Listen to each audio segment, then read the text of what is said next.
Look at that. Look at that behind me. It's crazy. There's traffic literally just right under me, huh?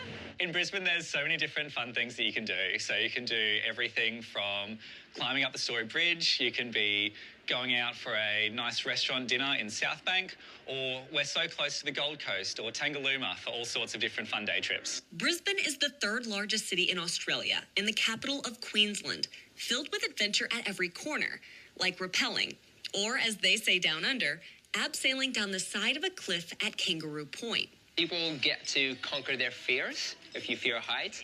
When you stand on the edge and you do the leap, you really feel like you achieved something. You also get to see the city from the top, which is another view. But the skyline has another unique viewpoint, one of the only places in the world you can climb a commuter bridge, called the Story Bridge Climb. Story Bridge Climb pretty much gets you from the ground all the way to the top of the bridge. It's only one of 3 climbs you can do around the world that let you climb up a bridge, and it gives you a completely unique view of Brisbane. But we best know Australia for its animals, like the kangaroo and koala. In Brisbane, you'll find the Lone Pine Koala Sanctuary, the first and largest in the entire world, starting back in the 1920s to help save the koalas who were being killed during the fur trade. Today, it's a world-renowned sanctuary making huge medical advancements for koalas. With such a large koala population here, we've got about 100 koalas, so we work with a lot of different institutions. We work with universities. We've had a big hand in the koala chlamydia vaccine. We helped with the first koala artificial insemination.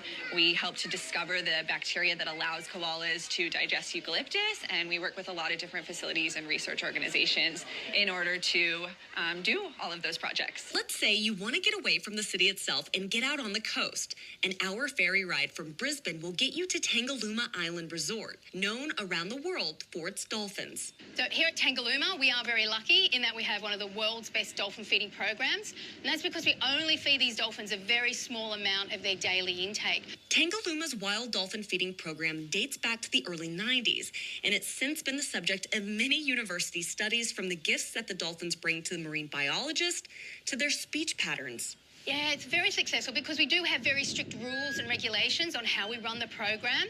So the dolphins are not dependent on the program in any way. Some nights we have 9 that are regular visitors. Some nights we may have all 9 swimming into the program.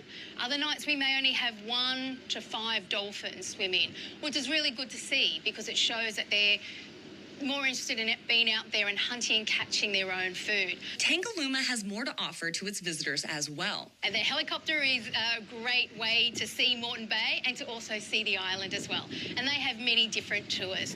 But out of the Eco Centre, we run many educational tours for our house guests, and we believe the educational tours are really important because we like to promote conservation. More than just where the home of the famous children's show Bluey is set, or the home of the 2032 Olympics, Brisbane, Australia is a place that always has something new on the horizon. So my favourite thing about Brisbane is that it doesn't matter what weekend it is, there's going to be something new on somewhere around Brisbane. It might be a new show or a new fair, but there's always something brand new that hasn't been done before.